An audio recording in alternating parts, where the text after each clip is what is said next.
The Red Sox break their losing streak, taking game one of their series against the Braves 5-1. The Sox improved their record on the season to 28 wins, 31 losses.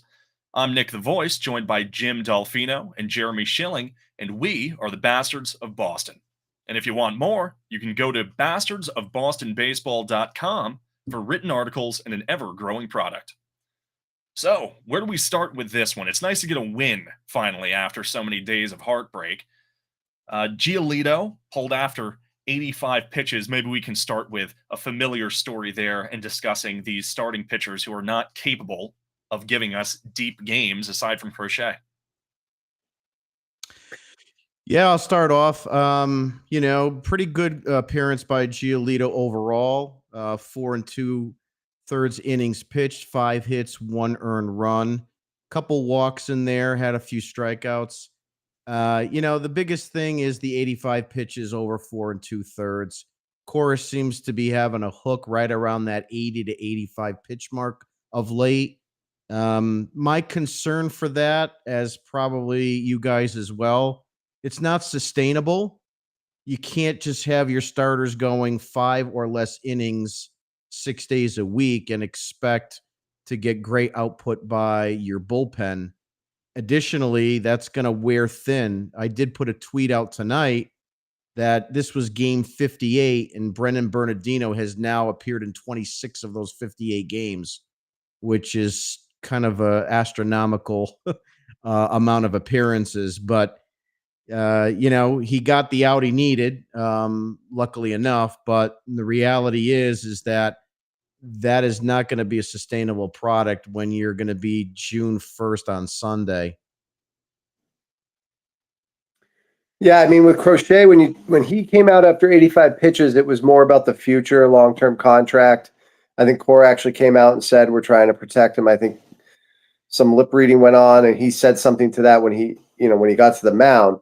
Giolito is a short-term solution, so maybe it's a lack of trust, sort of thing. Either way, he's just putting so much pressure and stress on the bullpen. Just from a pure number of innings perspective, this is not sustainable. You need to get 5, 6. Somebody needs to go 7 innings every fifth day to just give the bullpen a spell. Hendricks is IL. He wasn't necessarily effective anyways. That's a whole different story. But there's just so much stress out there. There's so many innings. You mentioned the 26 appearances in 58 games, guys. Bernardino's going to break down, either by health or by performance, but it's going to happen at this rate. This is ridiculous. So I would have liked to see him try to get through at least 5. If he's at 92 pitches, see if he can go and get a couple quick outs in the 6th. Obviously, matchups matter, but the nerds at Fenway don't want to see starting pitchers not named Garrett Crochet face a lineup for the 3rd time. And it's obviously been mixed with, mixed results, I should say, because it's just shaky. And but for Toro's great play, although I think Jim thinks it was called incorrectly on replay, who knows where this game goes? No doubt about it. Giolito, he was pulled right before facing Matt Olson for the 3rd time. And I guess if you're going to be intimidated by any batter in the opposing lineup, that's a good one. But for me, it comes down to a war of attrition. You might be able to win the battles along the way, but the war at the end of the season is a different story. And when you have guys like Sean Newcomb or guys who can come out and just eat innings, it's one thing. It's another thing when you're having pitchers who I have faith in come October, if we do get to that point in the season. I want guys like Weissert, like Whitlock, like Slayton, like Chapman, like Bernardino being able to actually throw their best stuff. And if you have these guys breaking down come July, August, September, how many times have we seen it in the postseason, time and time again, league-wide, even last year from guys like Class A? You get to the postseason, and it seems like you're just gassed. That's the worst thing that can happen to a team is having their high-end talent, specifically when it comes to the bullpen, just because that seems to be the group of guys most likely to get burnt out. If you just grind them into dust, I mean, you're really screwing yourself long term, and it's scary. I know that there was a lot of hard contact tonight from Giolito. I know that, potentially he was a bit lucky to have kept it a one-run game, but it really does concern me with the fact that we're sort of managing this team with no faith that we're going to be able to win in close games. That, oh, if Giolito gives up one or two more runs here, that's it. That's the nail in our coffin. But I also get where, we're coming from managing in that sort of mindset because that's what we've been seeing so far from the Sox. Yeah, I mean, I think the mindset from Cora, and I don't want to guess because I would be wrong a lot this year, but you're looking at Buehler, Crochet Saturday, Sunday, and the best laid plan is they each go at least 6. One of them goes 7 or more. So that might be the thought process with Giolito tonight. I also think, Cora maybe placed a little bit more importance on tonight's game and the streak, get a win out of the break. It's just there's no guarantees with this team. So, as an example, Buehler gets run in the 3rd inning last week, and who knows what's going to happen with Crochet start. He's been great all year, but it's just everything is just you can't set an expectation as a fan because the opposite tends to happen with this team. Yeah, and kind of switching gears a little bit to the defense, as it relates to the Story Toro play. To your point, Jeremy, I did kind of do a little bit of a breakdown of that, and I put it in the war room, and I looked at the 3-second mark and the 4-second mark. The ball was not in Toro's glove at 3, and then on 4, his foot was off the bag. So to be the normal heel that I am, you can't help yourself, Jim. That's all right. I can't help myself. I really can't. I believe it wasn't conclusive enough to turn that decision. But let's forget about that for a minute. The horrific throw home by Toro, and I understand you're rushing the throw, but you can't throw it away like he did. I mean, it was just like it was like the Three Stooges. I put 2 tweets on Twitter today, one from the 1st inning when they gaffed it, and then again after that inning too. So regardless of the fact that he was out or not, you're still throwing the ball around like the Bad News Bears. And that's really been something we've been seeing from the Sox for a long time now. How many years have we just seen sloppy base running and sloppy defensive plays, routine stuff that just gets airmailed into the stands? We've seen that a lot, and we've seen it from Devers.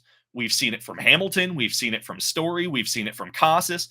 No matter who we roll out, it seems like they will catch the boneheaded play like it's a disease. It's contagious. It spreads from guy to guy. And it's frustrating to watch because at the end of the day, you go back to Earl Weaver's philosophy, which I love to subscribe to. He says, how do you win games? It's through pitching, fundamentals, and the 3-run home run. And we're not hitting a lot of home runs this year. The pitching has been shaky. And if you don't have fundamentals, what do you have? There's been a couple other plays, at least in tonight's game, that might have been overlooked. So if you actually follow that play, which again was overturned, Toro bounces the ball to Narvaez. Narvaez then makes an ill-conceived throw to 3rd with the guy already on the bag. Why are you risking that throw? Now, as it were, the throw was right at Mayer. He caught it, no issue, but he had no shot of throwing him out. And I'm already hands in the air. What's going on? And he's making another throw. Like, guy, back pocket that thing and let's move on. Now, as it were, we get lucky with the overturned call. Jim disagrees, but it's all washed away. Another play is ball hit by Verdugo to Campbell at 2nd. He goes to transfer the ball. The ball pops out of his glove, and he redirects his hand and catches it, flips it to Story, and gets the out. But that could have been another disaster. It also, and we'll never know, but that could have prevented the double play. So it's seemingly like even if you're not looking fine enough, there's still other plays where it's just not smooth. The decision making's not great. In Campbell's case, a routine transfer of the ball from the glove to the hand is bobbled. It's just a bleep show, guys. It's an absolute bleep show. Yeah, I totally agree with that. And to your point, Navarez has made a couple other plays like that I questioned as well. I don't remember what series it is. If you guys do, let me know. There was a runner on third, and he tried to throw the ball because he was coming down the line a little bit. And the first thing out of my head was like, you're going to throw the ball away, and the winning run is going to score. It could have been in that Milwaukee series, but I can't quite remember. So there's been a few bonehead defensive moves on Navarez's part.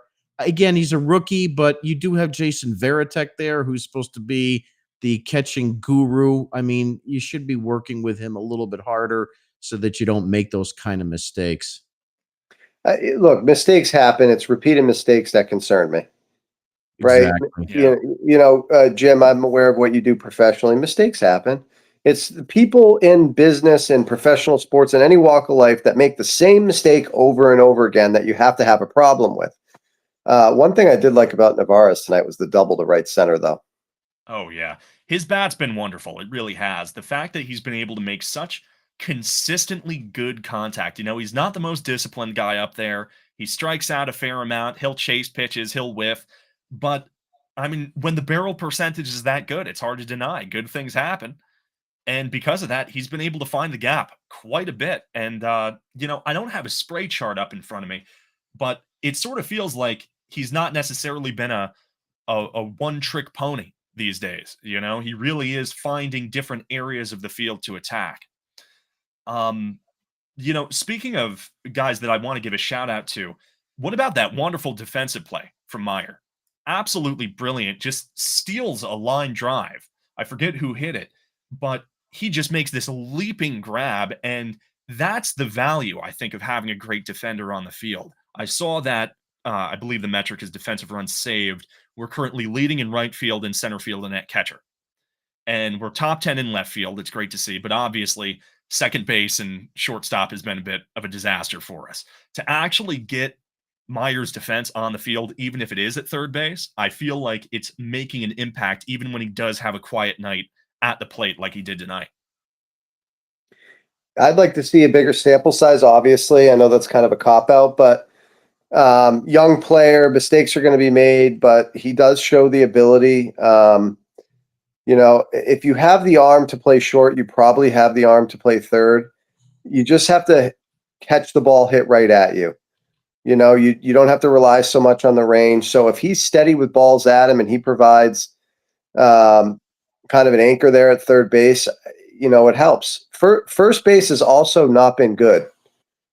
When Casas was playing, that was a spot, man. And, we have essentially two non-first basemen playing first. So if you have a third baseman that can be consistent, especially because your up the middle infield defense just isn't going to be until they make a decision there, which I think it's only a matter of time until Mayer's playing shortstop, and then maybe you resolve that issue. But for example, the Story throw, he makes a difficult play to catch the ball. He spins, he has the time to balance and set himself, and then he inexplicably makes a little league throw there. Like, it's not, it's one thing if you get to a ball you didn't think you're going to get to, and then you have really no time and you're doing like the Jeter jump throw. That's not what happened. He had time. The ball was absolutely smoked at him, and he had plenty of time to set his feet, and he still botched the throw. I'm no Trevor Story apologist for sure, but like, I'm just getting tired of it. And even during the earlier portions of tonight's game, every time he fielded a ball, I kind of hold my breath knowing there's something that could come up here. Well, I think the other part of it is that he might be aware of the fact that he doesn't have the arm he used to have.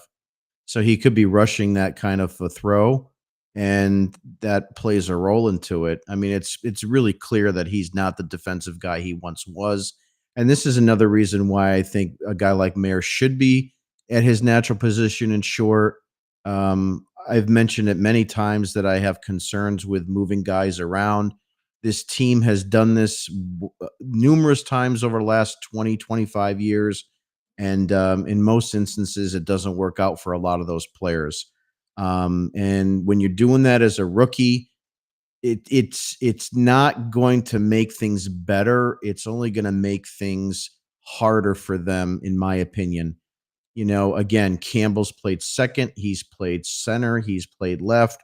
He's already been told that he's going to play at least one game at first. He's got to be thinking of that too. And that's going to affect you offensively and defensively for whatever position you're playing that day. Mayor's playing third base now. He's been a shortstop. He played a couple games at second base in AAA. So he's been bounced around a little bit. And then you look at him from the offensive standpoint. He's bat fourth, now fifth. So, I mean, you're putting a little too much expectations on these two kids. And I'm worried that it's going to happen in round 3 with Roman Anthony.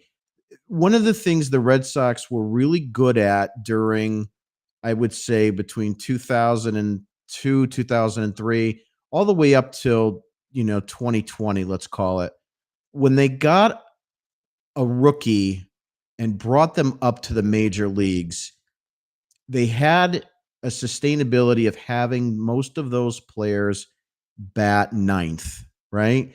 And the idea behind that is to really not put a lot of pressure on them and try to acclimate to the major leagues.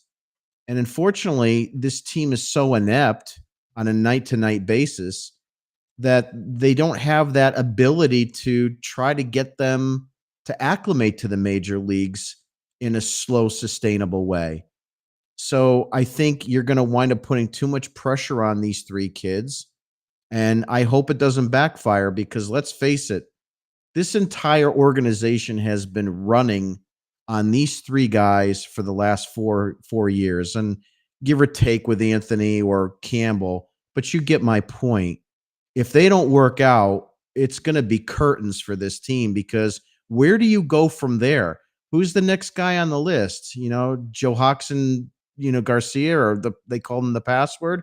He's looked good, but again, it's minor league pitching. But let's not keep doing this over and over and over again and ruining even more guys. So I pray to God that this isn't going to happen and they can overcome and, sustain that. But, revisionist history have shown that it can backfire.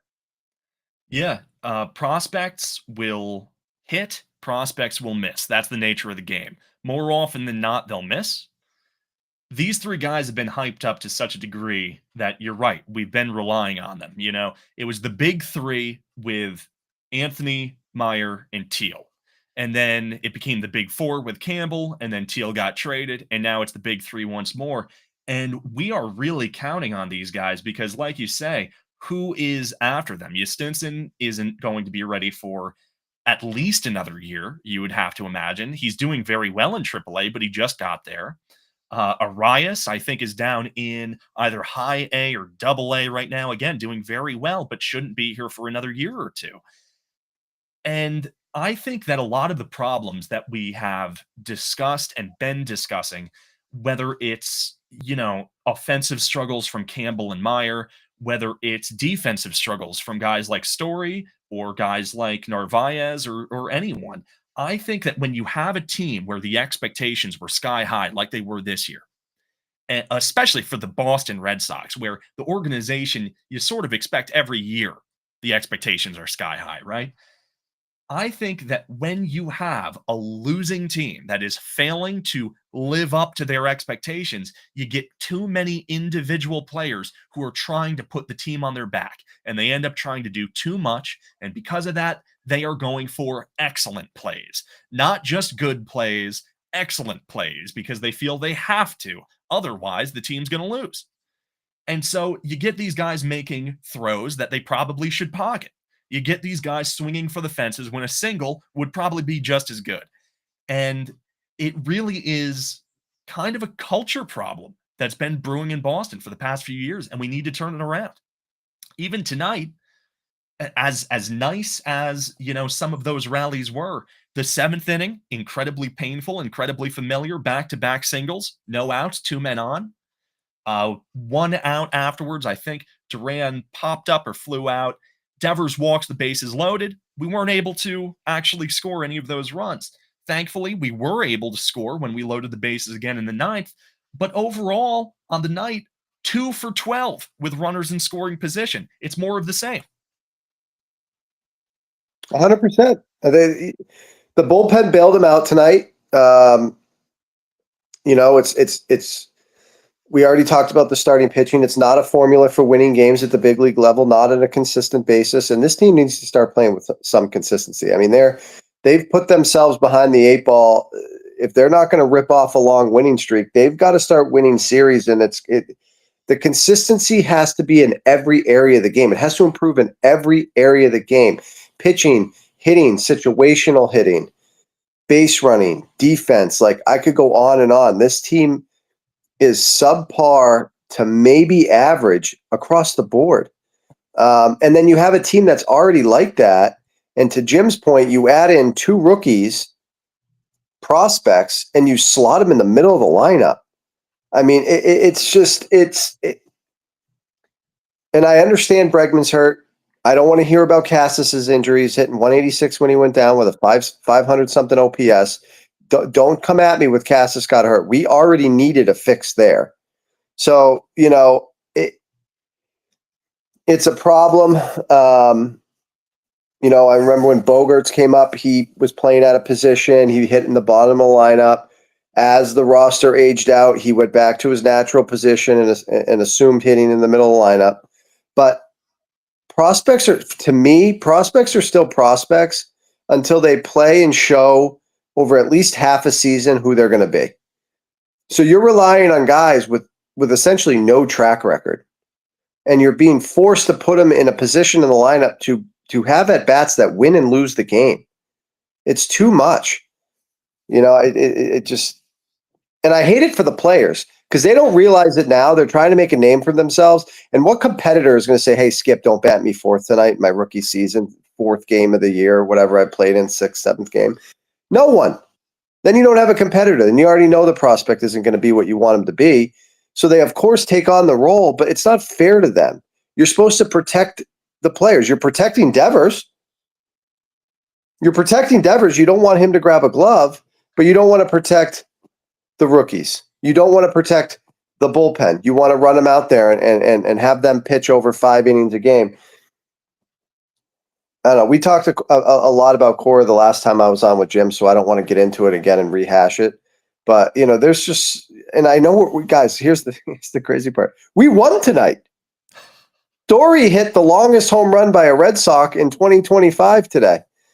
It just – the problem is the bullpen bailed him out, and all the issues were either covered up by the overturned call or, for other reasons, it didn't hurt us, but they're still present. So for those that are listening and those fans that think this is the start of, the next, here we go, we're going to start to turn the wheel a little bit. Guys, go watch the game. Go watch the game. All the same issues are present. We just happen to win the game. Yeah, I mean, look, a broken clock can be right twice a day. So switching gears for just a couple minutes before we kind of give an outlook for the rest of the weekend. Abraham Toro is now batting .294, 3 home runs, 5 RBIs, and an .843 OPS. In May, he's got 12 hits, 7 strikeouts. He's scored 6 runs. He's had 3 doubles, 3 home runs, 4 RBIs in May. Legit, or is this luck? I have been pretty vocal about my dislike of Toro on the roster for some time. And this past week, I've been happy to be a Toro hater because I'm getting proven wrong, so that's beautiful. It does concern me just in this sample size. Now you're looking at 50 or 51 plate appearances right now without a walk. That really is one of those big red flags for me. I mean, guys like Rafaela can make it work, but even he's not making it work, really. You've got to be a special kind of player to refuse to walk like Salvador Perez would actually be a great example of that. That dude hates walking. And yet he's able to hit the ball so consistently and so hard that, he makes up for it, even in Kauffman. Toro, I don't know. The chase isn't good. I know it's iffy to look at like advanced metrics in a smaller sample size, but you sort of look at where he was last year, not a good season by any measure. He's sort of in line with what he did last year. And so I am willing to say good work. I'm happy for you. Keep it up, but I cannot expect this dude to be an 800 OPS player for much longer, Beggars can't be choosers. And right now he's a hot bat, and he is a large reason, obviously, why we won tonight. But here's how I look at it.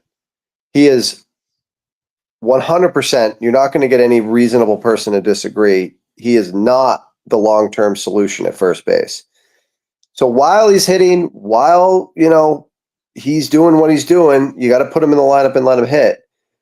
But once he goes cold, what do we do? Do we go to Sogard? Have you, by that point, convinced Devers to play first base? If we're in it in August and September, I would be absolutely shocked if Toro is still getting regular at-bats at first base. So we got Buehler tomorrow against Schwellenbach, and then Crochet against Elder on Sunday. What are your projections for both of those games? Nick, you first.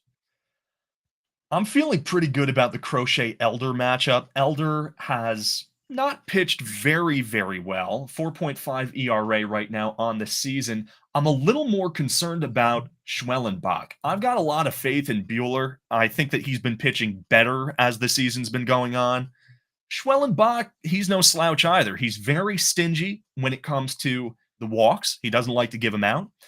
Same with home runs. I think he's about average in terms of home runs, if not a little above average in terms of home runs allowed. He's not striking guys out, which is good, especially for our team because we love to strike out. So maybe just in there, we can sort of patchwork together a win, but I would be really shocked if we sweep this. I think if I had to guess, we're going to lose a close one tomorrow and win a close one the next day. Jeremy. Loss.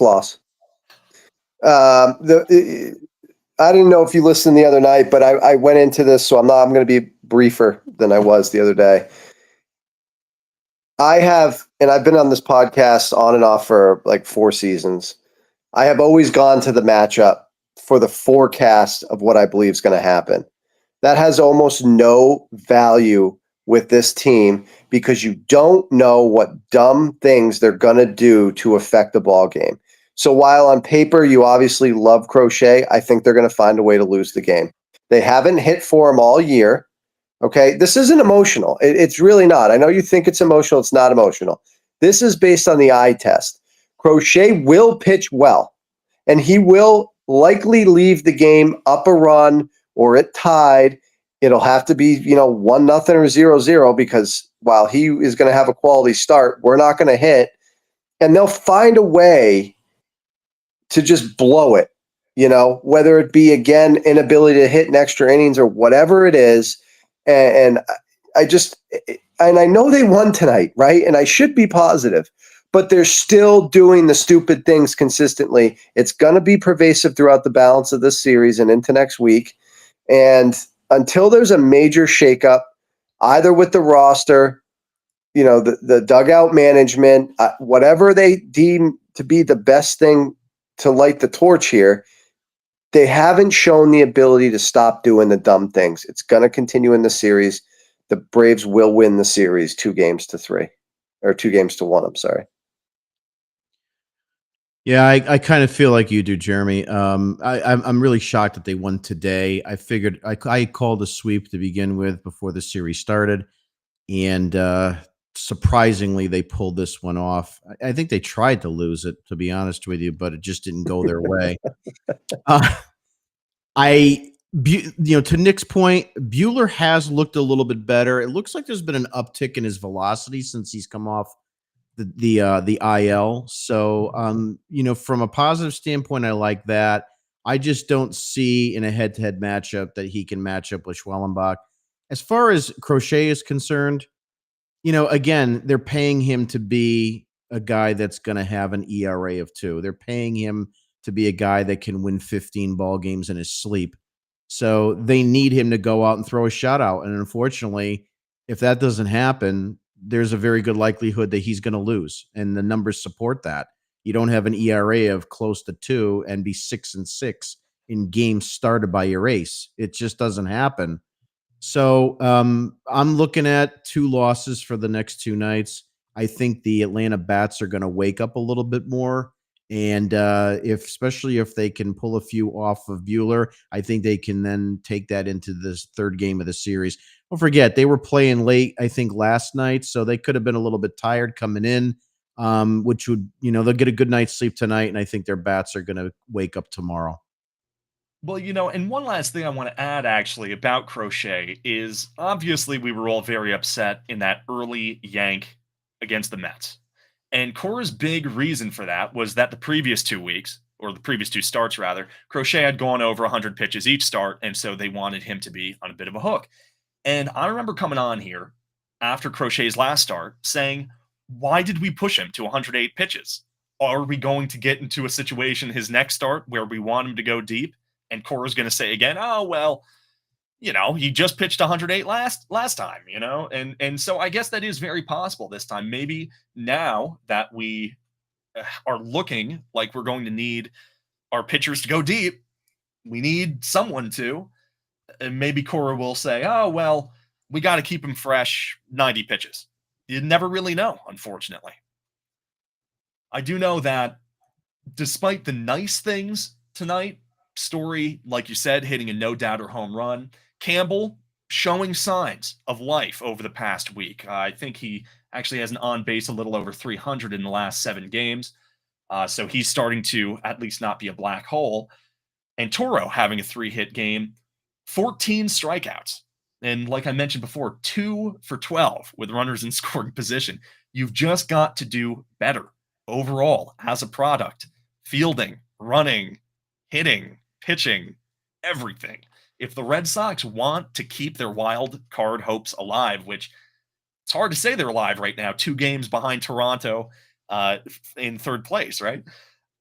You really just need a more complete product on the field. One of the things that I always use as a barometer, especially for watching baseball the last 40 years or so, back before we had all these wild cards and so forth, I always looked at the fact that the Red Sox had to win 15 games a month. When you win 15 games a month, you win 90 for the season. Simple math. So right now you're at 28 games. You've had April and May. I know there's a layover a little bit in March, but work with me for a minute. By having 30 wins, 15 a month is what you need to do. July is always a little tougher because you have the All-Star break. But herein lies the actual numbers. At 28 and 31, that leaves 103 ball games left.